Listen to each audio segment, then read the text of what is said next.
এই ভ্লগটা আমাদের বাড়ি পুজোর পরের দিন মানে আশমুক্তির দিনের ভ্লগ। সবার প্রথমেই বলি ঘরবাড়ির অবস্থা ভীষণ খারাপ, তার কারণ চারিদিকে সব কিছু ছিটানো রয়েছে, কিচ্ছু খুঁজে পাচ্ছিলাম না। এরকম অবস্থায় ছিটানো ঘরবাড়ি কয়েকদিন আমাদের থাকবেই। সকালে ঘুম থেকে ওঠার পরে দেখি আজকে ওয়েদারটা দারুণ ছিল, মানে বেশ ঝলমলে রোদ ছিল। আর আগের দিনের খিচুড়ি প্রসাদ তরকারি সমস্ত কিছু খাবার দাবার ছিল, আবার আগের দিনের ভাতও ছিল। আগের দিনের ভাত থাকায় আমি মাকে বলেছিলাম যে আজকে আমি পান্তা ভাত খাবো, তার জন্য মা আমাকে ডিম আলু লঙ্কা সব কিছু ভেজে দিয়েছে। শুধু আমি একা না, আমাদের বাড়িতে সবাই খেয়েছি, কারণ খুব গরম পড়ছিল। সবাই বলেছিল যে আর রান্না করতে হবে না, এই পান্তা ভাতই খাবো আজকে সবাই। তাই তো সবাই খুব মজা করে আমরা সকালবেলা বসে পান্তা ভাত খেয়েছি, কাঁচা লঙ্কা পেঁয়াজ আলু ভাজা ডিম ভাজা দিয়ে। তার কিছুক্ষণ পরেই তো দিদি একটা পেয়ারা কেটে নিয়ে এসেছিল, সেই পেয়ারাটা দুজন মিলে বসে বসে খাচ্ছিলাম।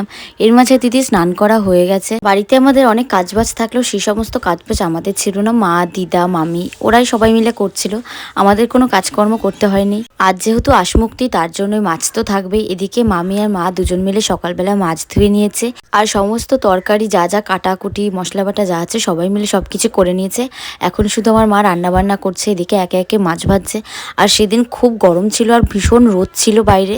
আর একটু দুপুরবেলা হতেই তো দুটো ভাই এসেছিল, মানে যে ভাই দুটো আমাদের বাড়িতে ফুল দিয়ে ডেকোরেশন করে দিয়ে গেছিল, সেই ভাই দুটো আজকে ফুলগুলো সব খুলে নিয়ে যেতে এসেছিল। আর তো এর মাঝে আমি কোনো ভিডিও ক্লিপ নিইনি, শুধুমাত্র দুপুরে যা যা রান্না হয়েছে সেই সমস্ত খাবার দাবারও আমি এক জায়গায় গুছিয়ে ভিডিও ক্লিপ নিতে পারিনি। শুধুমাত্র সবাই যখন খাচ্ছিল তখনই আমি ভিডিও ক্লিপটা নিয়েছি। চারিদিকে ছিটানো ছিল খাবার দাবার। আর এটা হচ্ছে আমার দিদির ছেলে, মানে আমার ভাগ্নে হয়। ও খুব ভালো, তবে ও শুধু আমাকে দেখলে একটু ভয় পায় আর চিল্লে কান্না করে ওঠে, যেমনটা কান্না করছিল আমার কোলে বসে, খুব ভয় পায় আমাকে দেখে।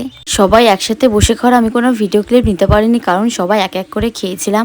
তবে সেদিন আমরা খুব ব্যস্ত ছিলাম, তবে খুব মজা করেছি আমাদের বাড়িতে। আগের দিন পুজোর যে মাইকটা নেওয়া হয়েছিল সেই মাইকটা পরের দিন বিকেলবেলা কি সন্ধ্যাবেলার দিকে নিয়ে গেছিল, তাই তো আমরা সবাই সেদিনকে বাড়িতে খুব মজা নাচানাচি আনন্দ করেছিলাম। অনেক লাস্টে আমরা খেতে বসেছি, তখন ওই 4:30 কি 5টা মতন বাজে। দুপুরবেলার খিদেটা আমার বিকেলবেলায় ছিল না। আর রান্নাবান্না আজকে মা করেছে লাল শাক ভাজা, মাছের মাথা দিয়ে ডাল করার কথা ছিল, তবে সবাই বলছিল গরমে মাছের মাথা দিয়ে ডাল খাবো না, শরীরের জন্য খারাপ। তাই তো মা আম দিয়ে টক ডাল আলু চিপস আর হচ্ছে মাছের ঝোল করেছিল। সেদিন কেন জানি না আমার একদম মাছ খেতে ইচ্ছে করছিল না, তাই তো এক পিসে মাছ নিয়েছিলাম। আর আমার একদম ইচ্ছা করছিল না, যেদিন আমার ইচ্ছা করে সেদিন আমি বেশ ভালোভাবে খাই। তবে সেদিন এত গরম পড়েছিল, মনে হয় গরমের জন্য আমার খেতে একদমই ভালো লাগছিল না। তবে খাওয়ার আগে আমি অনেক বেশি করে থামস আপ খেয়ে ফেলেছিলাম, যার কারণেই মনে হয় আমার দুপুরবেলা খাওয়াটা একদম আর খেতে ইচ্ছে করছিল না। এরপর তো খাওয়া দাওয়া শেষ করে আমার মা মামি মাসি দিদা ওরা সবাই মিলে তো পুজোর বাসন যা যা ছিল সমস্ত পুজোর বাসন, এমনকি রান্নাবান্না করা হয়েছে সেই সমস্ত বাসন ওরা সবাই মিলে একসঙ্গে আনন্দ করতে করতে গল্প করতে করতে গান বাজিয়ে নাচানাচি করতে করতে সব পরিষ্কার করছিল। আর এদিকে আমি দিদি আমার বোন আমরা সবাই মিলে চুপচাপ বসেছিলাম। তবে আমরা গান বাজিয়ে যখন সবাই নাচানাচি করছিলাম তখন আমরা বাইরের দিকটা খেয়ালই করিনি যে আমাদের বাড়ির বাইরেই দুটো সাপে শঙ্খ বেঁধেছিল। সবাই বলছিল যে সাপের শঙ্খ বাঁধা ভীষণ ভালো, তবে আমার এটা দেখে তো একটু বেশি ভয় লাগছিল। যাই হোক, তারপর তো সন্ধ্যা হয়ে গেছিল। আর আমাদের বাড়িতে পুজোতে যত শিঙে পাওয়া হয়েছিল আমরা ঘরের মধ্যে সেরকম রাখিনি, এরকমভাবে সব বড় বড় শিঙে ভেঙে ভেঙে সবাইকে আমরা দিয়ে দিয়েছি। আমার মা বেশি করে রাখেনি, কারণ পুজোর জিনিস পুজোয় পেয়েছি মায়ের কাছে, সেই সমস্ত প্রসাদ শিঙে আরও যা যা আছে আমার মা সবাইকে দিয়ে দিয়েছে। তাহলে আজকের মতো ভিডিওটা এখানেই শেষ করছি। ভালো লাগলে একটা লাইক করে দিও। দেখা হবে তোমাদের সাথে পরের একটা কোনো ডেলি ভ্লগে। টাটা।